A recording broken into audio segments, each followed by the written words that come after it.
우리 김현미 집사님 기도하시는데 성우가 와서 기도하시는 줄 알았어요. 그랬죠.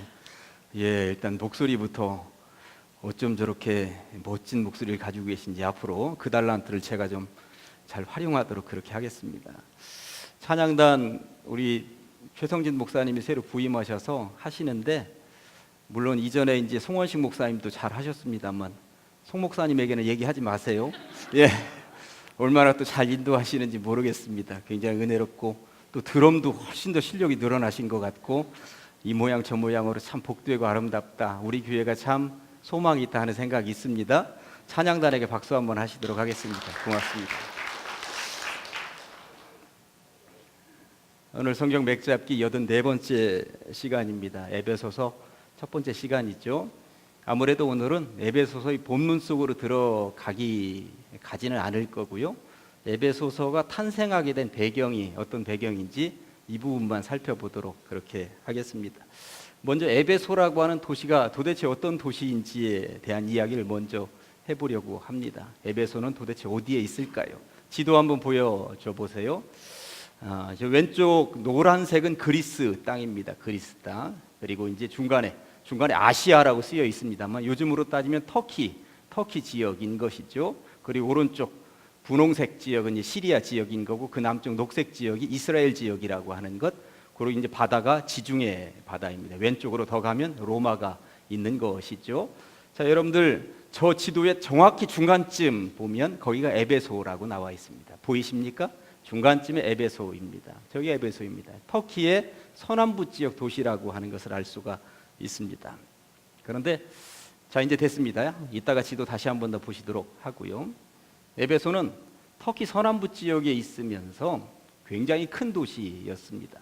로마가 전 세계를 지배하면서 터키 지역, 옛날에는 소아시아라고 아시아라고 했습니다만 터키 지역을 지배하면서 저 에베소를 행정 수도로 삼았습니다. 그러니까 이 바다에서 접근하기가, 육로로 왔다 갔다 하기는 굉장히 힘든 시대에 바다로 접근하면서 항구 도시로서 거기에서 이동하기가 적절한 곳이었기 때문에 그렇죠. 우리나라로 얘기하면 부산 같은 도시, 그렇게 굉장히 큰 도시, 항구 도시였다고 보시면 되는 것입니다. 그리고 상업이 발달된 도시였고, 굉장히 부가, 그러니까 부자들이 많은 도시가 에베소였다고 하는 것을 알 수가 있습니다. 거기 제가 자료 보시면 가로 4번에 이렇게 써놨죠. 아파트가 있었다고.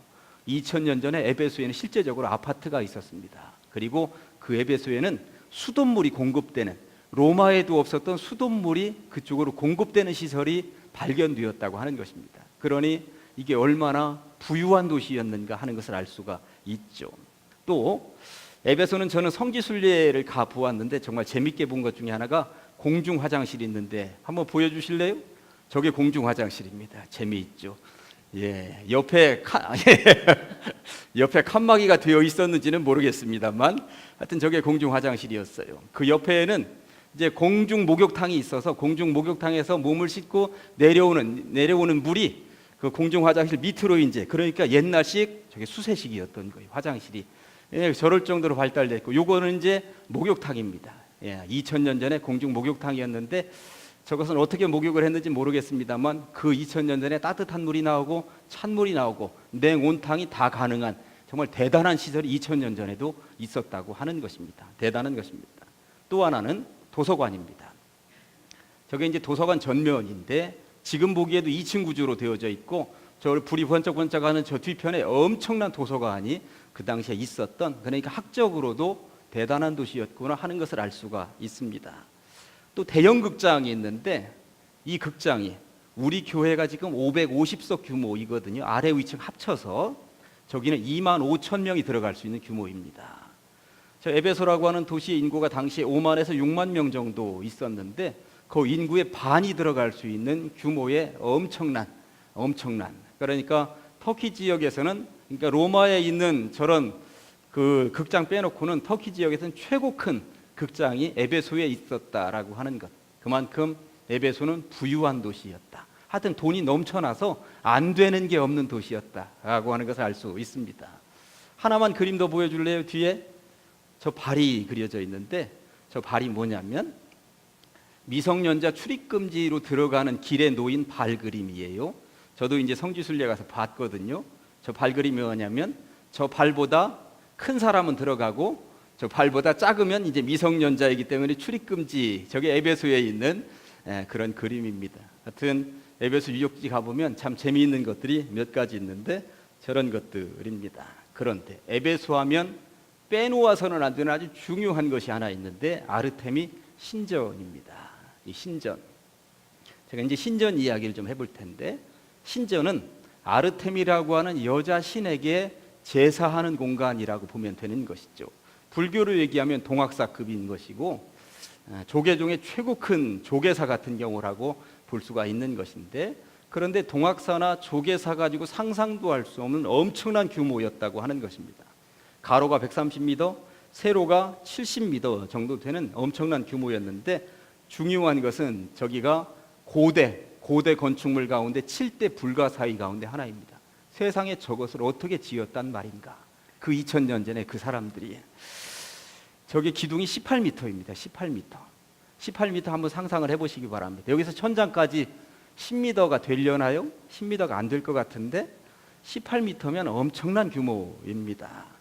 자, 그럼 이제 그 뒤에 거 한번 보여줘 보세요. 저게 지금 있는데 옛날 새로 복원시켜 보면 저런 형태가 나온다고 하는 것입니다. 저 기둥이 128개입니다. 18m짜리. 자, 이제 됐습니다.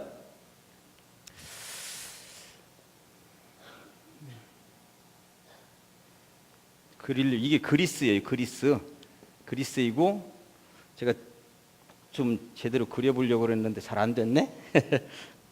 터키는 이렇게 떴다가 이쪽이 이제 갈릴리 바다, 사해 바다, 이스라엘 지역이죠. 여기 터키입니다. 여기도 살짝 이렇게 붙어 있긴 한데, 여기 에베소가 여기 있었잖아요. 여기. 네, 터키의 서남부 지역에 있습니다.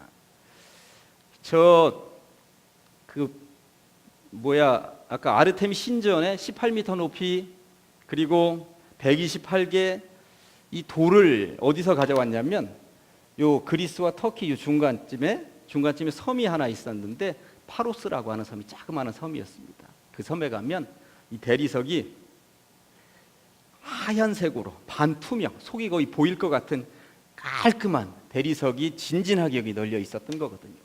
여기서 대리석을 여기로 싣고 와서 여기서 에베소에서 저 신전을 세운 거예요. 그런데 요즘 학자들이 아무리 생각을 해보아도 저게 그렇게 지었는가 보다 하지만 어떻게 지었겠어요? 어떻게 그 돌을 떠내고 그리고 그 돌을 배로 싣고 갔다가 여기서 또 육지로 올리고 육지에서 또 다시 세우고, 이런 작업이 상상을 해보십시오. 2000년 전에 저게 가능한 일인가? 무슨 기중기가 있는 것도 아니고요, 대형 트럭이 있는 것도 아닙니다. 보통 공사가 아닌 거예요. 도대체 어떻게 저게 가능한 일인가 하는 것입니다.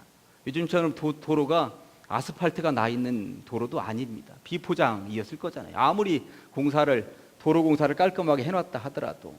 그러니 저걸 들어서 128개를 옮겼다고 하는 것은 도대체 있을 수 없는 일이다 하는 생각이 들 정도로, 그래서 7대 불가사의 중에 하나로 손꼽히고 있습니다. 엄청난 규모의 신전을 지어놨다고 하는 거예요.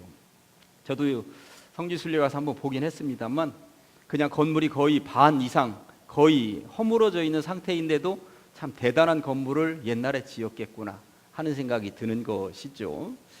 그리고 그 내부에는 전부 다 금칠을 해놓았다고 하는 거예요. 돈이 남으니까 뭐 진진하게 안 되는 게 없는 시대가 에베소 교회, 에베소 그 지역 시대였다고 하는 것이죠. 그러다 보니까 이 아르테미 신전을 보기 위해서 전 세계에서 이 순례자들, 그 신을 섬기는 순례자들, 구경꾼들, 이 사람들이 뭐 거의 몰려들어서, 에베소는 또 상업이 발달하고 그들이 흘리고 간 돈들로 또 넘쳐나는 삶을 2000년 전에 살고 있었다고 하는 것입니다. 그런 곳에 사도 바울이 교회를 세웠다고 하는 것입니다. 그러니까 동학사 앞마당에다 교회를 세운 거예요. 조계종 앞마당에다 교회를 세운 거예요. 더군다나 그 아르테미 여신을 섬기는 사람들로 북적북적대고, 그것이 아니면 아무것도 할 수 없는 그 도시 한복판에다가 교회를 세웠다고 하는 것입니다. 그러니 에베소 교회가 얼마나 의미 있는 것인가.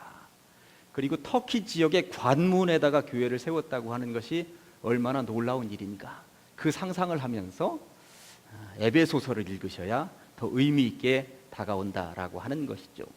에베소라고 하는 부분에 대해서는 이렇게 살짝 언급을 해보고, 지금부터는 에베소 교회가 그렇다면 그 에베소 지역에서 어떻게 세워졌는지 그 이야기를 잠깐 해보도록 하겠습니다.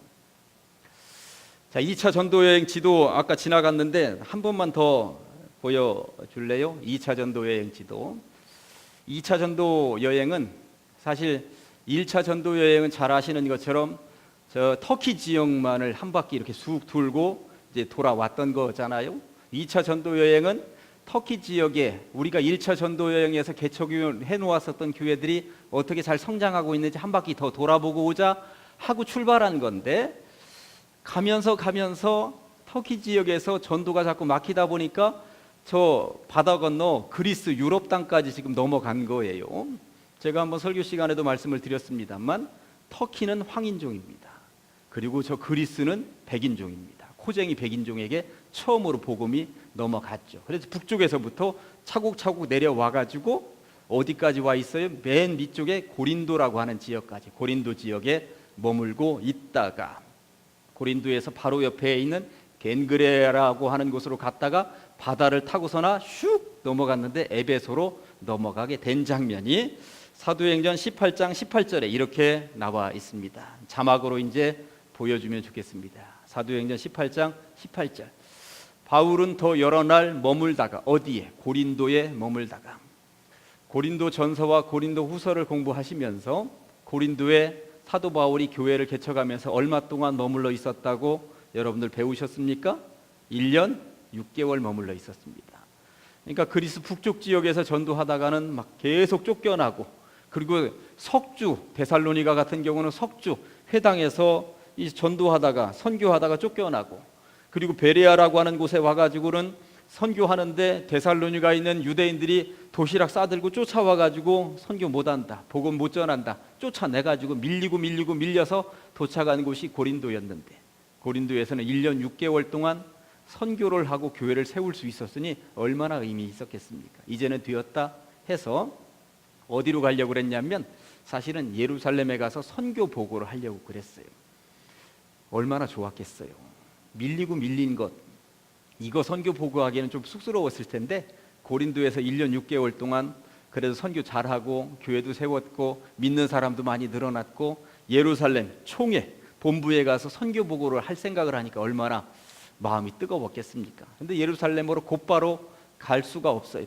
배길이. 그러다 보니까 에베소라고 하는 곳에 배가 한번 머물렀다가 이제 예루살렘으로 가는 코스를 선택하게 되는데, 여러 날 머물다가 형제들과 작별하고 배 타고 수리아로 떠나갈새, 수리아라고 하는 것은 요즘 말로 하면 시리아죠.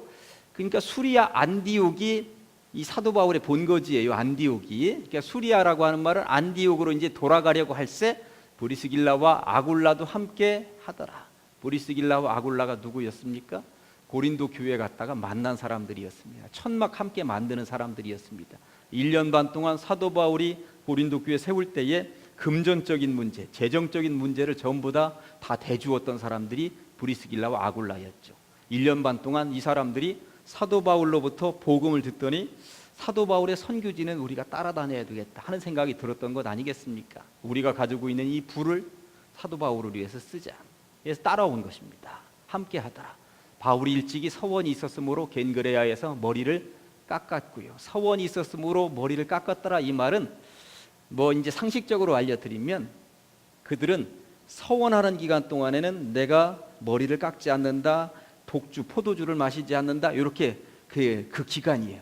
우리들도 40일 특별 새벽 기도 기간, 금식하는 기간을 정해놓듯이 사도 바울도 그 기간 동안에는 포도주도 마시지 않겠습니다, 머리도 깎지 않겠습니다 했다가 그 기간이 지난 거예요. 지났으니까 겐그레라고 하는 곳에서 특별 기도 기간이 지나서 머리를 이제 깎은 거예요. 그리고 나서 이제 에베소로 가게 됐다라고 하는 것입니다. 에베소로 갔는데 사실 에베소는 선교 목적지는 아니었어요. 사도 바울이 빨리 예루살렘 거쳐서 안디옥으로 자기 원래 본거지 교회로 돌아가는 게 목적이었어요.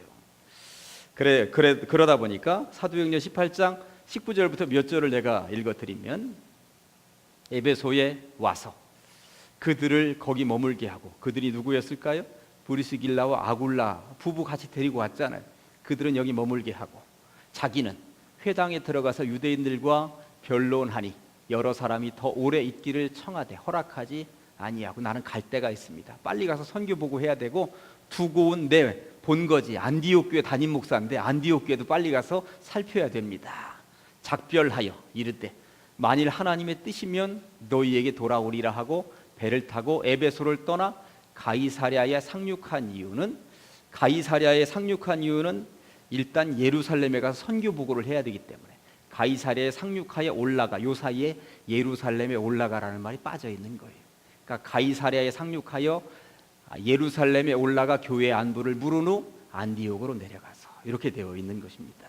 그러니까 예루살렘 교회에 가서 선교 보고하고 안디옥에 본래 있었던 자기 교회에 이제 가서 파송한 교회에 가서 목회를 지금 하게 되었다는 이야기죠. 그러니 에베소에는 지금 누가 남아 있어요? 바울은 떠났어요. 브리스길라 아굴라 부부만 남겨놓고 떠난 거예요. 그러고 보니까 에베소 교회는 브리스길라와 아굴라가 부흥을 시켰구나. 바울이 없는 기간 동안에 보기에는 한 2년 3년 정도 되지 않을까 하는 생각이 있어요. 그 기간 동안에 그들이 거기를 맡아가지고 부흥을 시켰구나. 바울은 그냥 복음의 씨앗만 살짝 뿌려놓고 떠난 것입니다. 그래서 거기 지금 써놨죠. 사도행전 18장 19절 에베소에 와서 그들을 거기 머물게 하고 자기는 회당에 들어가서 유대인들과 변론한 것뿐입니다. 그런데 중요한 게 브리스길라하고 아굴라 부부가 에베소 교회에 머물러 있으면서 굉장히 중요한 사람 하나를 만나게 되죠. 18장 24절부터 나오면 이렇습니다. 알렉산드리아에서 난 아볼로라 하는 유대인이 알렉산드리아 여기가 이제 이집트 지역이면 이쪽은 이제 아프리카예요. 아프리카. 여기가 이제 나일강이 이렇게 흐르고 여기 시나이 반도가 있고 아프리카의 북쪽 여기가 알렉산드리아라고 하는 도시입니다. 아프리카인데 그리스든 로마든 터키든 이 뱃길이 다 있기 때문에 아프리카 북쪽으로 가는 것은 굉장히 용이했습니다. 당시에 배 타고 다녔고 특별히 알렉산드리아라고 하는 이곳에는 알렉산더가 이집트를 점령한 이후에 자기 이름 따가지고 거기다가 도시 이름 만들어 놓고 여기에는 최고 큰 도서관이 그 당시에 있었어요. 어디에도 내놔도 부끄럽지 않은 최고 큰 도서관이 여기에 있었거든요. 그러니까 여기에서 왔다 그러면 그래도 지식은 좀 있는 사람 이런 사람으로 불려졌습니다. 그러니까 아볼로라고 하는 사람이 여기에서 어디로 왔다고? 에베소로 왔다는 얘기예요. 여기서 거기 다시 한번 더 보여주세요. 24절부터 알렉산드리아에서 난 아볼로라 하는 유대인이 에베소에 이르니 이 사람은 언변이 좋고 성경에 능통한 자라. 성경에 능통하다라고 하는 말은 아직 신약 성경이 탄생하지 않은 때였기 때문에 구약 성경에 능통한 자라 이런 말입니다. 구약 성경에 능통한 자라. 그가 일찍이 주의 도를 배워 여기에서 주의 도를 배웠다는 거예요.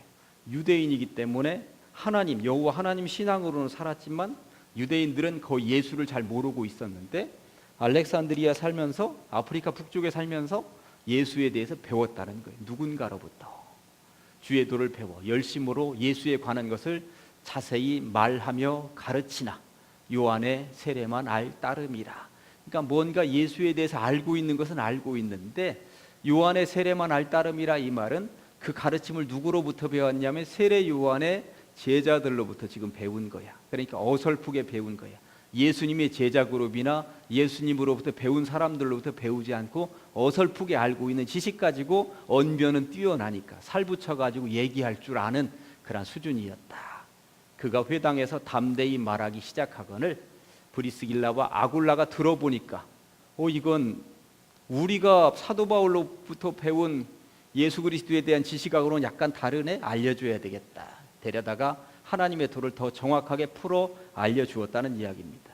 그러니까 브리스길라하고 아굴라가 1년 반 동안 고린도에 머물러 있으면서 사도 바울로부터 제대로 배웠구나. 누군가가 뭘 말하면 제대로 말하는지 잘못된 지식을 가지고 있는지 이런 것들까지 풀어줄 정도 지식을 가지고 있었구나 하는 것을 알 수가 있는 것입니다. 그리고 나서 사도 바울은 아직 이쪽 안디옥에 머물러 있는데 브리스길라하고 아굴라가 엄청난 일을 하나 합니다. 파송하는 거예요. 선교사를 파송합니다. 그 뒷절 보실래요? 18장 27절 28절에 아볼로가 아가야로 건너가고자 함으로, 아가야라고 하는 말은 이 그리스 지역의 이 북쪽을 마게도냐라고 하고 남쪽을 아가야라고 그랬습니다. 우리가 저 남쪽의 오른쪽을 영남이라고 하고 남쪽의 서쪽을 호남이라고 하듯이 그리스 지역도 북쪽을 마게도냐라고 하고 남쪽을 아가야라고 그랬어요. 이 남쪽 이 끄트머리 여기에는 뭐가 있어요? 아가야 지역에 고린도가 아까 있었잖아요. 고린도. 아까 다시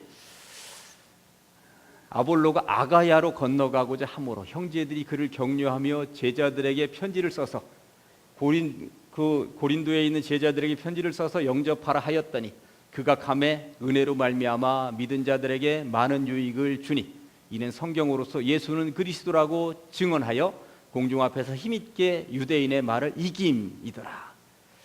여기서 고린도전서 공부할 때에 고린도 교회 큰 문제가 뭐였어요? 분란이었습니다. 분쟁. 그 분쟁 중에 하나가 나는 바울파다, 나는 아볼로파다, 또 하나는 나는 베드로파다. 이런 분쟁들이 있었다고 하는 거 여러분들 들으셨죠?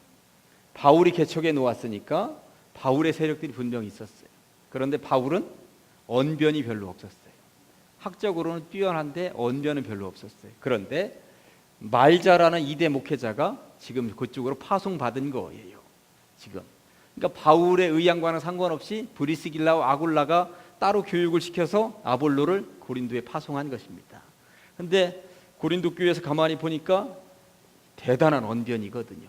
젊은 데다가 배운 것도 뛰어나고 더군다나 여기 출신이라고 하는 소식을 들으니까 대단해 보입니다.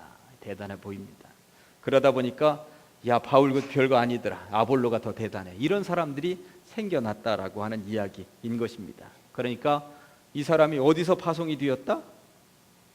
에베소에서 알렉산드리아 출신인데 여기서 배워서 이쪽으로 파송받은 사람이 아볼로였구나 하는 것을 알 수가 있는 것입니다. 그런 이후에 사도 바울은 여기에 이제 수리아 안디옥의 본래 교회에 머물러 있다가 3차 전도 여행을 한 번 더 해야 되겠다 하는 생각이 들은 거죠. 내가 개척해 놓았었던 교회, 특별히 터키 지역과 그리스 지역의 교회들이 얼마나 잘 성장하고 있는지 한 번 더 돌아봐야 되겠다는 생각을 가지게 되었습니다. 그래서 3차 전도 여행을 떠나게 되는 것입니다. 사도행전 18장 23절 말씀 띄워주세요. 얼마 있다가, 이 얼마가 얼마인지는 모르겠습니다. 몇 개월인지 몇 년인지 이쪽으로 돌아, 그러니까 예루살렘에 가서 선교 보고를 하고 안디옥에 와서 얼마 있다가 다시 떠나 갈라디아와 부르기아 땅을 차례로 다니며 터키 지역의 중북부 지방을 갈라디아라고 하고 부르기아라고 하니까 그 지역을 다니며 모든 제자를 굳건하게 하니라. 그 다음에 19장 1절 아볼로가 고린도에 있을 때에 바울이 윗지방으로 다녀, 그러니까 여기 터키 윗지방으로 다녀 에베소에 와서 어떤 제자를 만나, 요 얘기인 것입니다. 자, 지도를 3차 전도여행 지도 한번 보여줄래요? 네. 자, 이게 3차 전도여행 지도인데 보시는 것처럼 저 오른쪽에 안디옥에서 에베소까지 가는 길입니다. 안디옥에서 에베소까지 가는 길인데 저는 저 지도 그림이 약간 잘못되었어요.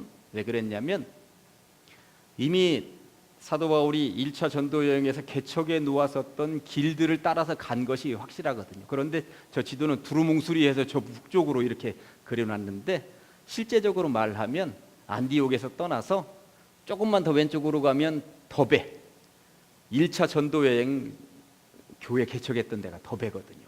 더베. 그리고 더베보다 위쪽에 이고니온, 그리고 그 밑에 루스드라, 그리고 왼쪽으로 가서 안디옥, 여기가 사도 바울이 개척했었던 교회들입니다. 1차 선교 여행 때. 그러니까 저 북쪽으로 간 것이 아니라 조금 더 남쪽으로 와서 자기들이 개척했던 교회를 한 바퀴 돌아서 어디로? 에베소로 간 것입니다. 그런데 화살표 가면은 요즘은 비행기 타면 하루도 안 걸려서 반나절이면 가는 거리입니다만 저 거리가 상당한 거예요. 1000km예요. 1000km. 더군다나 저기는 산악지대입니다. 산악지대. 몇 개월이 걸려서 갈 수 있는 거리였다고 하는 것입니다. 그러니까 내가 개척했던 교회를 배 타고 가면 그나마 좀 빨리 갈 수 있는데, 그래도 옛날에 개척했었던 더베도 이고니온도 아무튼 안디옥도 한번 봐야지 되지 않겠느냐 싶어서 걸어가는 거예요. 걸어가는 것입니다.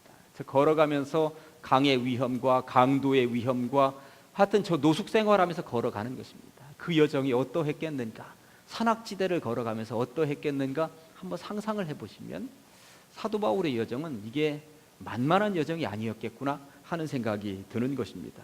3차 전도여행을 저렇게 떠나서 에베소 교회까지 이르게 된 것이죠. 그런데 성경은 윗지방을 다녀 에베소에 이르니 그냥 한 절로 딱 얘기합니다만 저게 그 한 절을 그냥 읽을 수 있는 한 절이 아니라고 하는 거예요. 정말 힘들고 어려운 과정을 거쳐서 에베소까지 갔구나 하는 것을 알 수 있다라고 하는 것입니다. 이 3차 전도여행 출발하면서 첫 번째는 에베소인 것 같지만 중간중간 옛날에 개척했었던 교회를 다 돌아다녔다 하는 것입니다. 그런 이후에 에베소에서 그럼 과연 무슨 일들이 어떻게 전개되고 있었는가, 그걸 잠깐 봐야죠. 사도행전 19장 8절에 보니까 바울이 회당에 들어가서, 회당이 있었다고 하는 것은 참 복된 일이에요. 유대인들은 어느 지역에 가든지 10명만 모이면 반드시 회당을 지었습니다. 반드시 지었습니다. 그러니까 바울도 유대인이니까 회당의 전통적인 문화는 뭐예요? 유대인들, 그러니까 순례객들, 떠돌이 유대인들이 오면 은혜 받은 대로 요 앞에 세워서 한마디씩 할 수 있도록 자리를 마련해 주는 게 유대인들의 전통이었다고 하는 것. 그러다 보니 사도 바울이 오면 회당에서는 당신도 한마디 해보시지요. 그러면 요 앞에 나와서 복음 증거하는 거 아니었습니까? 회당에 들어가 석 달 동안 담대히 하나님 나라에 관하여 강론하며 권면했습니다. 그런데 이전에 자기가 한두 마디 하고 사람들이 더 좀 남아있다가 가십시오 했는데 저 바쁘니까 다음에 오겠습니다 하고 갔지만, 지금 2, 3년 동안에 무슨 일이 벌어졌냐면 브리스길라와 아굴라가 이 교회를, 에베소 교회를 세워가고 있었다는 이야기인 것입니다. 그러니까 지금 쫓겨나지 않습니다. 아까 이 지역이 어떤 지역이었습니까? 아르테미 신전이 있는 지역이었습니다. 그러니까 이방 종교가 최고로 득세하는, 전 세계에서 그 신전 한번 보려고 떼거리로 몰려오는 그 도시에 그냥 평신도 지도자라고 할 수 있는 브리스길라와 아굴라 이 부부가 남아서 이 밑바탕 작업을 굉장히 심도 있게 해놨구나, 대단한 부부였구나 하는 것을 알 수 있는 것이죠. 그 바탕에 지금 사도 바울이 온 것입니다. 사도 바울이 온 것입니다. 그리고 나서 석 달 그렇게 했는데 그 뒤에 더 놀라운 일은 19장 9절에서 10절 한번, 어떤 사람들은 마음이 굳어 순종하지 않고 무리 앞에서 이 도를 비방하거늘 바울이 그들을 떠나 제자들을 따로 세우고 두란노 서원에서, 여기 두란노 서원이 나오죠. 두란노라고 하는 사람이 가지고 있는 개인 공간, 우리나라로 얘기하면 서당, 훈장이 있는 서당, 그러니까 두란노라고 하는 사람이 개인 소유로 가지고 있는 서당. 그 당시에는 지식인들이 자기 개인적인 서당 같은 것들을 가지고 있었어요. 그러면서 후계자들을 불러서 교육시키는 개인 공간들이 있었는데, 두란노 서원이라고 하는, 두란노라고 하는 사람이 가지고 있었던 그 개인적인 공간을 세를 내서 날마다 거기서 강론하고 가르쳤다고 하는 거예요. 2년 동안 전세 냈다고 보시면 되는 것이죠. 전세 내서 가르쳤다고 하는 것입니다. 2회 동안이나 이같이 하니 아시아에 사는, 터키에 사는 자는 유대인이나 헬라인이나 다 주의 말씀을 듣더라. 그러면서 에베소 교회가 세워져 갔다는 이야기인 것입니다. 그러니까 사도 바울만이 개척을 했다 이렇게 하기는 쑥스럽게, 사도 바울이 처음에 씨앗 뿌렸고 사도 바울의 후계자였었던 브리스길라 아굴라 평신도 부부가 그곳에서 2, 3년 동안 애를 썼고, 다시 바울이 와서 석 달 회당에서 가르치다가 2년 정도 두란노 서원을 빌려서 그곳에서 복음을 증거하고, 그렇게 하면서 그 이후에 교회가 든든히 세워져 갔다고 하는 이야기인 것입니다. 그리고 나서 교회가 제대로 서 나가고 있다 하는 생각이 들으니까 이제는 내가 그리스 지역도 한 번 더 돌아봐야 되겠다 해서 19장 21절부터 이렇게 나와 있습니다. 어떤 사건이 있은 후에 바울이 마게도냐와, 여기 마게도냐와 그리고 아가야, 다시 아가야를 거쳐 예루살렘에 가기로 작정하여 이르되 내가 거기 갔다가 후에 로마도 보아야 하리라 하고, 자기를 돕는 사람 중에 디모데와 에라스도 2사람을 마게도냐로 먼저 보내놓고 자기는 아시아에 얼마 동안 더 머물러 있었더라. 그래서 사도 바울이 에베소 교회를 개척하면서 머물러 있었던 기간을 보통 3년이라고 이야기를 합니다. 앞에 석 달은 회당에서 가르쳤고 2년은 두란노 서원을 전세 내서 빌려서 가르쳤고 나머지는 오랫동안 더 머물러 있었다 해서 3년 동안 머물러 있었다. 이 3년 동안 에베소 교회를 든든하게 세워갔다 하는 것을 알 수가 있습니다. 20분 되었네요. 이제 에베소 그리고 에베소 교회가 세워진 이야기는 이렇게 마무리하겠습니다. 에베소 교회가 왜 쓰여졌는가 그 이야기를 해보려고 하는데, 제가 거기 큰 3번에다가 자료집에 보면 사실 이 에베소서는 사도 바울이 어디서 편지를 쓴 거예요? 로마 감옥에서 쓴 거예요. 로마 감옥에 있어서 나이도 늙었고 이제는 사실 나이적으로 보면 오늘 내일 하고 있는 그런 상황 아니었습니까? 근데 에베소 교회에 어떤 문제가 있어서 그 문제를 지금 해결해 주려고 편지를 쓰는데, 에베소 교회만 생각하면 그리움이 두 가지 있어요. 에베소서 1장 15절에 뭐라고 되어 있습니까? 이로 말미암아 주 예수 안에서 너희 믿음과 모든 성도를 향한 사랑을 나도 듣고, 너희가 얼마나 믿음이 충만한지, 너희가 성도들 간에 얼마나 사랑이 충만한지 내가 다 들었다. 우리 가장 제일교회도 외부 사람들이 볼 때 믿음 좋은 교회, 성도들 간에 사랑이 풍성한 교회, 저는 이런 소문 났으면 좋겠습니다. 예, 이미 나고 있는데 더 났으면 좋겠습니다. 그리고 16절에 보니까 기도할 때, 내가 기도할 때마다 기억하며 너희로 말미암아 감사하기를 그치지 아니하고.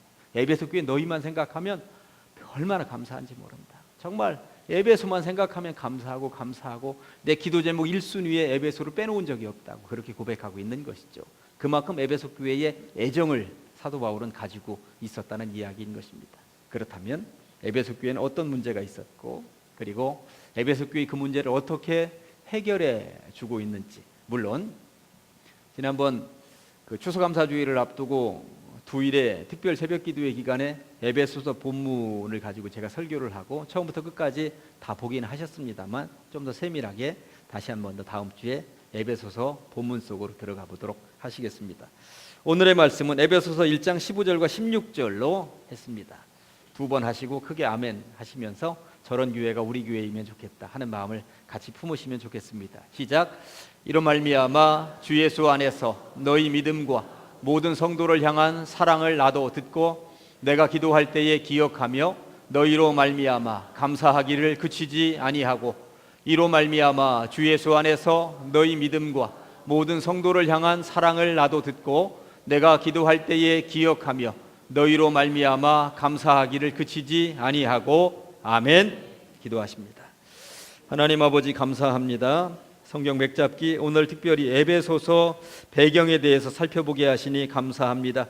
그렇게도 믿음과 사랑이 넘치는 교회, 그리고 기도할 때마다 감사가 흘러 넘치게 하는 교회였었던 것을 기억하면서 우리 가장제일교회가 그런 교회가 되길 소망합니다. 하나님, 이 시대에 우뚝 서서 시대를 이끌어가는 교회가 되게 하시고 어디에다 내놓아도 부끄럽지 않은 믿음을 소유한 교회가 되게 하여 주시옵시고 성도들의 사랑이 충만한 교회가 될 수 있도록 주님 이끌어 주시옵소서. 예수님의 이름으로 기도합니다.